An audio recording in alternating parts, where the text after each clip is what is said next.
예, 이집트의 9가지 재앙이 앞에서 이제 계속해서 내려졌었어요. 그죠? 그리고 이제 재앙이 원래 몇 개가 있어요? 총 몇 개 있어요?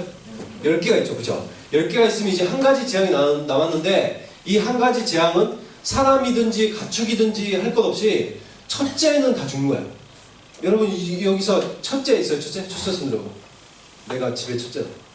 오늘 만약에 여러분이 이집트에 있었으면, 이 당시에 이집트에 있으면 여러분 다 죽는 거예요. 지금 이집트 백성이면 이렇게 되는 거예요. 굉장히 끔찍하죠. 그럼 모든 웬만한 집들은 다 이렇게 울음바다가 될 수밖에 없는 이런 상황인 거예요. 심지어 집에 있는 강아지가 첫째면 강아지도 죽어. 그러니까 이런 일들이 이제 이집트에 일어나게 되는데, 오늘 말씀에 보면 애굽의 모든 신을 내가 심판하리라 이렇게 얘기하고 있어요. 어떤 신도 무엇을 할 수 없다는 거예요? 구원해 줄 수 없다는 것을 확실히 보여주겠다는 거예요. 이 사건을 통해서. 이미 그 앞에 있었던 9가지 재앙들도 사실 그 이집트에 있는 신들을 심판하는 그런 심판적 개념들이 있었습니다. 얼마나 이집트에 있는 신들이 무능한가, 그걸 이제 보여주는 그런 심판들이었어요. 고대 사회는 대부분 다 여러분 그 자연 숭배들 있잖아요. 그죠? 여러분 교과서 같은 데 배웠죠. 그죠? 뭐 토테미즘이라든지 뭐 이런 것들만 교과서에 안 나와? 나오죠. 그래서 고대 사회에서는 뭐 이렇게 자연을 숭배한다든지 동물을 숭배한다든지 이런 것들을 했다고 이제 교과서에도 나오는데, 그것처럼 이 고대 사회는 대부분 사람들이 자연을 숭배하는 이런 것도 있었어요. 역시나 이 이집트에도 뭐 거기에 숭배 대상으로 할 게 뭐가 있을까? 예를 들어서 나일강 같은 경우는 자기들의 그 생명의 젖줄기고 그런 풍요롭게 만들어주는 그런 것이 이제 나일강이기 때문에 강을 숭배하는 사람들도 있고, 그 다음에 뭐 동물들을 숭배하는 사람들도 있고, 그 다음에 거기에 이집트의 가장 큰 그런 숭배 대상 중에 한 개는 이제 태양신이었어요. 태양신. 그렇기 때문에 이집트 파라오도 자기가 뭐라고 주장을 해요? 태양신의 아들이라고 자기를 주장하는 거예요. 그러니까 이런 그 자연 만물들을 하나님께서 주실 때 그것을 우리들에게는 원래는 이제 다스리라고 주셨는데, 그런데 사람들은 어떻게 하는 거예요? 어떻게 해요? 자연 만물을 숭배하는 쪽으로 이제 변질되어 갔죠. 그래서 이제 이런 만물들을 숭배하고 있는데, 예를 들어서 나일강이 뭐 피로 변한다든지, 아니면은 개구리가 나일강에서 올라온다든지, 태양이 빛을 잃고 3일 동안 어둠에 있다든지, 이런 것들이 다 뭐예요? 보면은 그들이 신이라고 생각할 수 있던 어떤 것들이, 개념들이 보니까 하나님의 말씀 한마디면은 그런 것들이 전부 다 뭐 물이 피로 변해버리고 태양이 빛을 잃고 이런 것들이 다 어떻게 느껴지는 거예요? 이것부터 우리들의 신이 굉장히 강한 줄 알았는데 어떤 거예요? 하나님이라는 신보다 약하다는 거예요. 그러니까 이들이 느낄 수 있는 감정들은 신에 대한 신뢰감이 깨지는 거죠. 점점 이렇게 하나님께서 만드시는 거예요. 그래서 정말 이 신들이 무능하고 세상에 신은 하나님밖에 없음을 보이는 사건이 되었다는 거죠. 근데 이런 마지막 재앙이 이집트 땅에 있는 모든 첫 번째, 그러니까 첫째들을 다 죽이는 사건이기 때문에, 그렇다면 이집트 땅에 있는 모든 첫째를 다 죽인다는 것은 이스라엘 사람이 예외가 있어요, 없어요? 어떤 것 같아요? 이스라엘 사람이라고 해서 예외가 있는 거 아니에요. 모든 사람도 다 첫째로 다 죽어. 근데 이 구원을 받을 수 있는, 재앙을 피해갈 수 있는 방법이 있는 거예요. 그러니까 13절 보니까 어떤 방법이 있어요? 어린 양의 피를 어떻게 하는 거예요? 어린 양의 피를 문설주와 문인방이로 되어 있는데, 요 문으로 볼까? 문에 보면, 위에 보면은 여기에 이 문을 달 수 있도록 여기 해놓은 거 저기 있죠? 그게 문인방이에요. 그리고 이 옆에 보면 이게 기둥처럼 되어 있잖아요. 이런 거 기둥들, 문에. 그걸 문설주라고 해. 근데 이 문인방과 문설주에 뭘 바르라? 어린 양의 피를 발라라. 그러면 이 피를 발라놓으면은 밤중에 이제 죽음을 가져오는 천사가 이제 그 동네를 도는 거야.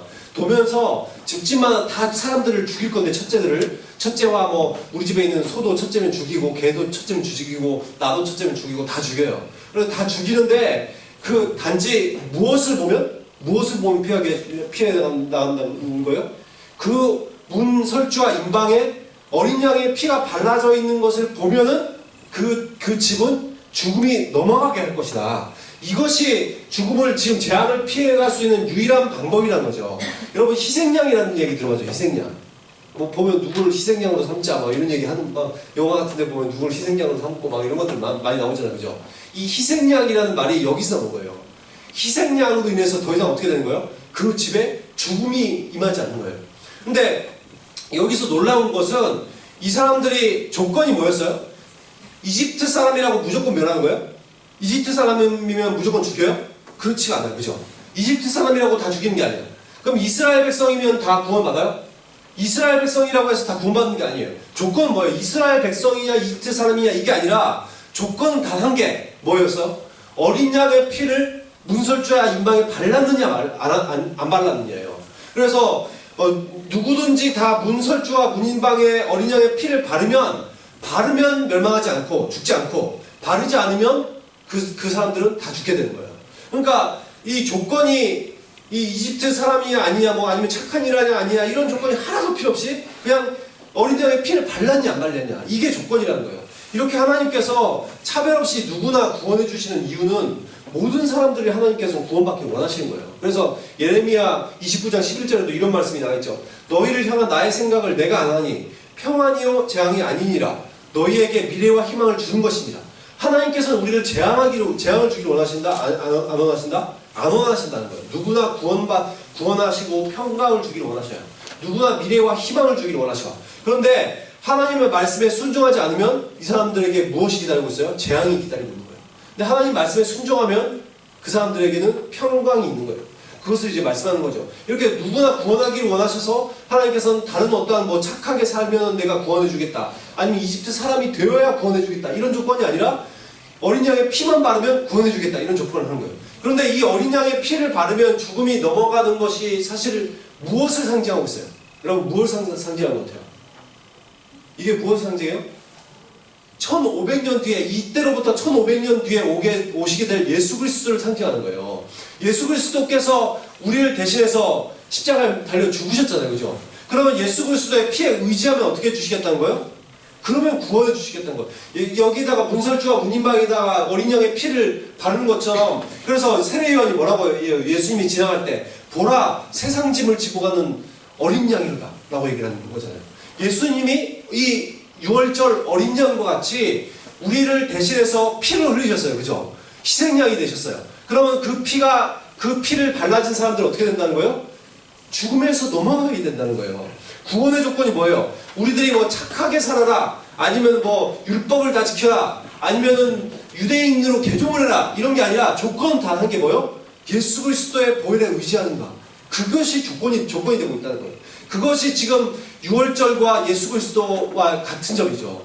6월절도 어린 양의 피에 의해서 다른 어떠한 조건이 아니라 어린 양의 피가 있으면 구원을 받듯이 지금도 예수 그리스도의 피에 의지하는 사람들만 구원을 받을 수 있도록 하나님께서 이렇게 문을 열어놓으신 거예요. 그렇기 때문에 예수님이 어느 날 십자가에 달려 죽으신 거예요. 어느 날 십자가에 달려 주셨어요. 6월절에 십자가에 달려 죽으신 거예요.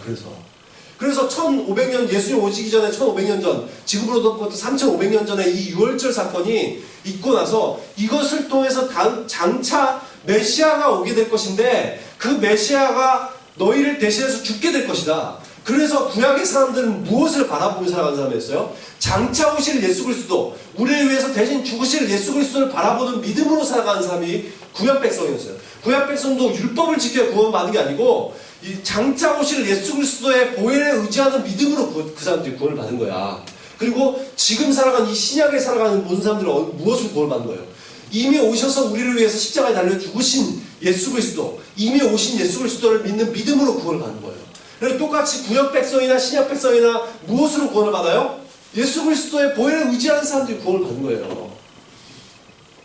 그래서 예수님이 6월절에 이제 십자가에 달려 죽으시는데 14절에 보면 이날을 기념하라고 돼 있어요. 6월절이라는 날을. 그래서 이날을 기념하여 큰 명절로 삼습니다. 우리로 따지면 설이라든지 추석 같은 명절이 된 거예요. 근데 이 명절을 삼고 그 날을 6월절이라고 부르는 거예요. 그래서 이건 뭐 유대어의 6월절 이렇게 부르는 건 아니고 이거는 중국어죠, 그죠? 6월. 이게 너물월 해서 6월절이에요. 그래서 이거 한국어로 표기했기 때문에 우리나라도 한자로 많이 이제 표현하기 때문에 6월절이라고 하는 거예요. 그래서 너물절로 되어 있는 거고, 너물월. 그래서 절기절 해서 넘어가는 절기라고 해서 6월절인 거예요. 그리고 그럼 영어로는 패스오버이라는 단어를 쓰고, 그 다음에 히브리어로는 당연히 지나가다 넘어가다는 뜻의 단어를 쓰고 있는 거예요. 그래서 이게 그런 의미로 지금 넘어가는 절기라는 뜻을 가지고 있다는 거죠. 근데 여러분 지금도 교회에서 기념하는 절기들 있잖아요, 그죠? 교회에서 기념하는 대표적인 절기가 뭐야? 뭐가 있어요? 창립기념일이 있어? 창립기념일은 중요한 절기가 아니고, 중요한 날이 아니고, 뭐가 중요해요? 우리들에게 중요한 날이 뭐야? 그렇지, 성탄절. 그리고 또 뭐가 있어요? 부활절. 이런 날들이 다 무엇을 기념하고 있어요? 예수님을 기념하고 있잖아요. 그래서 우리들을 위해서 이 땅 가운데 십자가에 달려 죽으시기 위해서 오신 날을 성탄절이라고 하는 거고, 그래서 예수 그리스도께서 이 땅 가운데서 죽으시고 다시 부활하셔서 살아나시는 것을 기념하는 것이 부활절이잖아요, 그죠? 예수 그리스도에 다 초점이 맞춰져 있다는 거예요. 그것처럼 이 유월절도 똑같은 거예요. 유월절도 어린 양의 피에 초점이 맞춰져 있고, 지금도 예수 그리스도의 보혈에 초점이 맞춰져서 그 절기들을 지키고 있는 거예요. 그래서 우리들도 이렇게 정말 우리들의 죄를 사하러 오신, 이 땅에 오신 어린 양 예수 그리스도를 기념하는 의미에서 성탄절과 부활절을 계속해서 기념하고 있는 것입니다. 그래서 우리들도 이 날을 기념하라는 말이 단지 이 유대인들만 기념해야 될 것이 아니라 우리들도 늘 그것을 기념해야 되는 거죠. 성탄절에 오면 내가 그냥 연인들과 놀고 가족들과 노는 날이 아니라 예수 그리스도께서 나를 위해서 이 땅 가운데 오신 날이구나, 이것들을 생각하면서 그날을 지내야 되는 것이고, 부활절도 정말 남들은 그냥 부활절이 뭔지도 모르고 살아간다 할지라도 우리는 예수님께서 우리를 위해서 이 땅 가운데 오셔서 십자가 달려 죽으시고 나에게 새 생명 주기 위해서 다시 부활하셨구나, 이런 것들을 생각하면서 기념하면서 살아가야 되는 것이죠. 29절에 보면 이제 결국 밤중에 어떻게 돼요? 이집트 땅에 첫째는 왕자든지 아니면은 옥중 죄수든지 가축이든지 할 것 없이 첫째는 몽땅 다 죽습니다. 예외가 있었다 없었다? 예외가 없어요. 네, 이게 여러분 구원이라는 게 그렇잖아요. 우리들이 주일학교 때 불렀던 찬양 중에서도 이런 게 있잖아요. 돈으로도 못 가요, 하나님 나라. 또 뭐로도 못 가요? 힘으로도 못 가요. 그리고 벼슬로도 못 가요, 지식으로 못 가요, 어여뻐도 못 가요. 여러분 얼짱이라고 가는 게 아니잖아요, 그죠? 그리고 마음 착해도 못 가요. 무엇으로 가는 나라? 하나님 나라. 무엇으로 가는 나라? 거듭나면 가는 나라? 하나님 나라. 또한 믿음으로 가는 나라? 하나님 나라. 우리들이 무엇을 해야 된다는 거예요? 하나님 말씀을 믿어서 어떻게 한다? 6월절에 하나님의 말씀을 믿어서 문설주와 문임박에 어린 양의 피를 바른 사람, 믿음과 함께 또 뭐가 있어야 되는 거야? 피가 있어야 되는 거예요. 그래야지 구원이 있다는 거야. 지금도 마찬가지로 우리들이 예수 그리스도를 믿고 예수 그리스도의 보혈에 의지할 때만 구원이 있는 거예요. 여러분 9번이나 이렇게 재앙을 받으면, 여러분 그렇잖아, 이 파라오가 9번 앞에 재앙이 있었어요. 그러면 이렇게 재앙을 받다 보면 우리들 마음 가운데 정말 하나님이 정말 참 신인가 보다, 하나님 믿고 순종하고 이렇게 나왔으면 오죽 좋아, 그죠? 그런데 파라오가 마음이 아주 완악해가지고 절대로 하나님 안 믿습니다. 그리고 끝까지 하나님을 안 믿고 그냥 멸망당할 때까지 안 믿어요. 그래서 하나님께서 어떻게 하시면 그냥 내버려 두시죠. 하나님께서 보면서 이 성경에 보면은 이런 표현이 있어요. 하나님께서 완악하게 하사라고 되어 있는데 파라오의 마음을 완악하게 하셨다. 그럼 우리들이 헷갈리죠. 하나님께서 그럼 완악하게 일부러 악하게 하셨나? 그게 아니고, 이게 히브리어로 보면 완악하게 하사가 완악하도록 내어버려 두사라는 표현으로 돼 있어요. 원래 그 원어적 의미는. 그럼 완악하게 내어버려 두셨어요. 그러니까 이게 완악하려고 하니까 그냥 완악해라 이렇게 내버려 두셨다는 거죠. 근데 로마서 말씀에 보면 로마서 1장 24절, 26절, 28절 말씀에 보면 이렇게 되어 있습니다. 하나님이 악한 사람들이 자기 마음대로, 자기 정욕대로 살고 싶어하는 그런 마음들을 가지고 있어요. 그래서 상실한 마음대로, 자기 마음대로 살려는 그 마음대로 내어버려 두셨다, 이렇게 표현하고 있어요. 언제까지? 그들이 멸망할 때까지 그냥 내버려 두시다. 왜 그렇게 내버려 두셔요? 그들 마음 가운데 하나님 두기를 싫어하니까 내버려 두시나요? 하나님 두기를 싫어하는 사람들은, 그래 너희들이 나를 마음에 두기 싫어해? 그럼 너희들 마음대로 살아라, 이렇게 내버려 두시겠다는 거예요. 그래서 그들의 최후가 어떻게 되는 거예요? 결국 멸망받고 죽게 되는 거예요. 결국 이집트에는 온 나라가 이것으로 인해서 운바가 다 되는 거죠. 모든 가정에 죽음이 임한 거예요. 여러분, 그래서 이 30절에 보면, 오늘 말씀 30절에 보면 죽음을 당하지 아니한 집이 하나도 없었습니다. 모든 집안에 자식이 있는 집안은 무조건 천재가 있잖아요, 그죠? 그럼 다 죽은 거예요. 그러니까 이것으로 인해서 얼마나 많은 사람들이 상심하고 고통 가운데 있겠어요. 그래서 이집트는 자녀도 죽고, 그리고 그 앞에 있었던 9가지 재앙을 통해서 뭐가 망했어요? 경제가 일단 파탄나버렸잖아요, 그죠? 농경사회인데 농사가 다 망했어. 거기다 가축들 다 죽었어. 당시엔 요즘에야 뭐 돈이라도 있지만 그 당시에는 돈 같은 게 있는 게 아니잖아요. 대부분의 재산이라는 게 그 뭐 농사 짓는 거, 그다음에 뭐 동물들, 이게 가장 귀한 재산인데 그런 것들이 다 망했어요. 그러니까 경제 파탄나 자녀 다 죽어. 그리고 나중에 보면 이제 그 이스라엘을 추적하는 군대들이 옵니다. 그래서 군대가 다 몰살당해, 다 죽어요. 그러니까 뭐 국방적으로, 경제적으로, 그다음에 인구의 급감, 완전히 이 나라가 망한 거다. 이집트라는 나라가 여러분 그 실제로 이게 역사적으로 봤을 때 이집트라는 나라가 사실 그 예를 들어 뭐 바벨론, 그다음에 아시리아, 아니면은 뭐 로마 이런 나라들은 대제국이 되잖아요, 나중에. 그죠? 뭐 요즘으로 따지면 미국 같은 나라, 그런 나라가 되잖아요. 예를 들어서 바벨론 같은 경우도 한때 그 전 세계 인구가 8천만 정도밖에 되지 않는 시대 때 바벨론이라는 제국이 전체 인구가 2천만을 차지했으니까, 그러면 전 세계 인구의 4분의 1 정도가 바벨론 인구거든요. 그 정도로 찬란한 문화들을 꽃피웠던 나라들이 바벨론, 뭐 아시리아, 로마 이런 나라들이에요. 그런데 이집트도 사실상 이런 대제국을 건설할 수 있는 나라가 될 수 있는 순간이 왔는데, 사실 이때 망해버리고 그 다음부터는 다시 한 번도 대제국을 꿈꿀 수 없는 나라가 되었어요. 완전히 경제 파탄 났지, 군사 다 잃었지, 인구가 급감했지. 어떻게 나라가 일어서겠어요? 여러분, 이게 이렇게 하나님 말씀을 안 들으면 이렇게 멸망하게 되는 거예요. 여러분, 그리고 그 실제로 그거 알아요?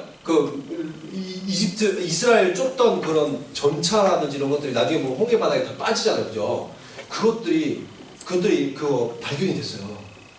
그래서 예전에 사람들은 그것이 홍해 바다에 없다고, 그것이 없기 때문에 가짜다 이렇게 얘기했었는데, 우리들이 건넜을 것이라고 추정되는 홍해 바다가 아니었고, 이게 보면 다른 지역에 보니까 다른 쪽의 바다에 이게 엄청난 그런 전차들이 물에 빠져 있는 것이 발견이 됐습니다. 근데 지금 그 땅이 사우디아라비아에 있는 땅에 와서, 사우디아라비아는 하나님 믿는 것을 너무나 싫어하죠, 그죠? 그래서 지금 그것을 연구를 못해요. 근데 선교사님들은 알고 있어요. 사우디아라비아 선교사님들은 그것이 발견된 것을 알고 있어요. 근데 정말 하나님 말씀은 참이라는 것을 보여주는 거죠. 만약에 이것이 정말 세상으로 드러나면 어떻게 되겠어요? 많은 사람들이 하나님을 믿을 건데 그걸 지금 이슬람에 맡고 있는 거죠. 아무튼 이렇게 다 망하고 나서야 사람들의 욕심과 고집이라는 것은 끝이 없어요. 그래서 끝까지 가다가 결국 망해야지만 끝이 나요. 근데 요즘도 보세요. 세상에 많은 사람들 보세요. 세상 살아가면서 끝까지 버팅기고 고집 피우다가 결국 멸망에 이르게 되는 거예요. 우리들은 그러기 전에 주님 앞으로 다 돌아온 사람들이고, 앞으로도 우리들 살아갈 때 계속 하나님 앞에 고집 피우고 버티면 어때요? 나만 힘들고 돌아가는 거예요. 늘 하나님 앞에 빨리 엎드리는 사람들이 오히려 인생을 정말 하나님께서 만들어 가신 놀라운 인생을 살게 되는 것입니다. 오늘 보면 31절과 32절을 보면 이제 파라오가 모세와 아론을 불러갖고 이런 얘기를 합니다. 너희와 이스라엘 자손 지금 당장 이집트를 떠나서 하나님을 섬겨라. 제발 좀 꺼져줘라. 대신 좀 나를 위해서 축복 좀 하고 떠나라. 지금 나 이스라엘 망했잖아요. 이집트가 망했잖아요. 제발 축복해주고 떠나라. 이러면서 이렇게 이집트 사람들도 완전 우리가 망하게 되었구나, 죽게 되었구나. 당신을 좀 떠나주세요. 이렇게 얘기를 하는 거예요. 그러니까 35절에 보면 이스라엘 백성들이 이제 이집트를 떠나게 되는데, 떠나면서 그냥 떠나요? 그냥 안 떠나요? 그냥 안 떠나고 무엇을 구해요? 보니까 은근 패물이며 뭐 옷까지 이런 걸 다 구해요. 그래서 그런 것을 다 가지고 나. 그래서 이것을 구하니까 36절에 보면 하나님께서 그 이스라엘 백성들에게 은혜를 입게 하셔서 이집트 사람들한테 구하는 대로 다 주게 하셨다. 이렇게 나와 있어요. 여러분, 부유함도 누가 주신다? 하나님께서 주신 거예요. 부유함도. 여러분, 제가 우리들 이렇게 뭐 내가 가정도 어렵고 막 여러 가지 상황도 어렵고 막 집에는 뭐 부모님이 돈이 없어갖고 학원도 못 보내주고 내 인생 어떻게 할까? 나는 나중에 성공할 수 있을까? 이 경쟁사회에서 살아남을 수 있을까? 지금 우리들이 이런 생각을 할 수 있지만 그렇지 않다는 거예요. 여러분, 제가 예전에도 얘기했죠. 저 가정 정말 가난했어요. 얼마나 가난했냐면 저희 집이 무허가 판자촌에 있었습니다. 저희 집이. 그래가지고 막 부엌으로 쥐들 기어다니고 집 앞면에 바퀴벌레 우르르 걸고 천장 속에서 막 천장 위에서 쥐 막 우르르 왔다 갔다 하는 소리 들리고, 그 다음에 비가 오면은 구청에서 연락 와가지고 좀 다른 곳에 피해 있어라 막 연락 오고, 그 정도로 어렵게 살았어요. 그런데 우리 어머니가 내 자녀가, 저희가 형제가 4명이에요. 근데 내 자녀를 다 대학을 보내기를 원하셨어요. 그래서 그것을 믿음으로 내 자녀 보내게 해달라고 기도하시고, 또한 이 교육자들이 이렇게 신방 왔을 때 그걸 얘기했더니 전도사님이 깜짝 놀라갖고, 이러면서 막 그 4명이나 보내지 말고 1명만 보내라고, 다 못 보낸다고 뭐 이러고, 친척들도 다 1명만, 제가 이제 장남이니까 저만 보내라. 이런 식으로 다 막 얘기를 하고 이런 판국이었다는 거죠. 근데 어머니는 정말 그것을 하나님께서 해주실 것이라고 믿고 기도를 했어요. 근데 지금으로 따지면 대학교 학비가 얼마예요? 보통 1년에 한 1,000만 원씩 들잖아요, 요즘. 그죠? 그럼 그때는 뭐, 물론 지금보다 물가가 쌌으니까 1,000만 원 안 됐지만, 요즘으로 따지면 한 사람당 1,000만 원씩 들면 4명이면 1년에 얼마가 들어요? 4천만 원이 드는데 우리 집은 400만 원도 못 주는 집인데 어떻게 대학을 보내요? 근데 하나님께서 진짜 놀랍게 인도하셔서 4명이 동시에 대학을 다녔는데, 사실상 집에서 돈을 딱히 돈을 부모님이 주신 적이 없는데도 4명이 다 졸업을 했어요. 하나님께서 해주시는 거예요. 하나님께서 때로는 뭐 장학금 받게 하시고, 때로는 어떤 형제한테는 또 뭐 과외를 시켜주시고, 알바를 시켜주시고, 또 딴 사람이 등록금 대신 내게 해주시고, 하나님께서 해주시는 거예요. 우리들이 돈이 없어서 뭐가 못하고, 내가 뭐가 없어서 못한다 이게 아니라, 하나님이 다 우리들을 해주실 수 있습니다. 하나님께서 하시면 돈이 없어도 대학 가는 거고, 우리들이 뭐가 다른 것들이 없어도 하나님께서 우리를 성공시켜줄 수 있는 거예요. 하나님의 역사하심이라는 것은 내가 생각할 수 있는, 내 머리로 생각할 수 있는 어떤 계획들, 또한 내 생각들, 이것을 뛰어넘어서 역사하시는 분이십니다. 6장 1절 오늘 말씀 말고 앞에 이제 출애굽 6장 1절 말씀 보면 이런 말씀이 있어요. 여호와께서 모세에게 이르시되 이제 내가 바로에게 하는 일을 내가 보리라. 강한 손으로 말미암아 바로가 그들을 보내리라. 강한 손으로 말미암아 바로가 그들을 그의 땅에서 쫓아내리라. 나는 여호와니라. 어떤 분이시라고요? 하나님께서는 강한 손을 가지고 계신 분이라는 거예요. 그 하나님의 손에 이끌리면, 하나님의 손에 붙들리면 우리들이 어떻게 된다는 거예요? 그 대제국을 향해서 가고 있는 그 이집트, 너무나 큰 나라, 그러나 거기서 노예의 종살이 하고 있는 이 이스라엘 사람들을 구원하시는 것이 무엇에 의해서 된다? 하나님의 강한 손에 이끌리면 된다는 거예요. 우리들이 여러 가지 어려움이 있고 여러 가지 상황이 안 좋다 할지라도 하나님의 강한 손에 붙들면 우리들의 삶이 완전히 달라지는 거예요. 내가 인생이 펼쳐지고 또 구원받은 놀라운 역사가 일어나는 것입니다. 그래서 하나님께서 나는 여호와니라. 하나님을 믿으라는 거예요. 여러분, 세상을 기대하지 마세요. 세상이 여러분에게 무엇을 줍니까? 여러분에게 좋은 것을 주나요? 결국 이집트에 살고 있는 이집트 사람들은 어떻게 됐어요? 세상을 의지하고 그들의 돈을 의지하고 권력을 의지하고 군대를 의지했지만 그들은 결국 멸망했습니다. 그러나 하나님의 강한 손에 이끌리면 어떻게 되는 거예요? 이스라엘 백성들은 하나님으로 말미암아 출애굽을 경험하는 거예요. 적과 꿀이 흐르는 강한 땅으로 들어가게 되는 거예요. 이것이 바로 우리들의 믿음인 것입니다. 우리들의 신앙인 거예요. 하나님의 손에 이끌리는 것. 여러분, 정말 우리들에게 구원도 주시고 우리들의 인생길도 열어주시는 분은 하나님이십니다. 그 하나님의 강한 손에 이끌려 살아갈 수 있는 그런 저 여러분이 되었으면 좋겠고, 우리들 또한 그 총동원 전도주의를 우리들이 얼마 뒤에 이제 28일 날 하려고 합니다. 그때도 정말 우리들이 이 강하신 하나님, 우리들의 인생 이끌어가시고 우리들에게 정말 구원을 주시는 그 하나님, 우리도 그분 믿고 살아가야 되겠지만 우리 주변에 믿지 않는 친구들, 그 친구들 결국 어떻게 돼요? 하나님 안 믿으면 이집트처럼 되는 거예요. 그들에게 재앙이 임하고 결국 멸망하는 거예요. 그것을 우리들이 생각할 때 내 친구들한테도 다가가서 내가 이 강하신 하나님 증거하고, 그래서 교회로 다시 한번 초청하고, 특별히 중1들, 아직 우리 올라오기 전에 그 6학년 때 있었던 애들 안 보이는 친구들 많이 있잖아요. 그죠? 그 친구들 다시 한번 얘기해가지고 교회로 나오자 얘기해서 데려오고, 그렇게 해서 우리가 정말 함께 그런 구원의 기쁨을 누릴 수 있는 그런 우리 중고등부가 되었으면 좋겠습니다. 기도하도록 하겠습니다.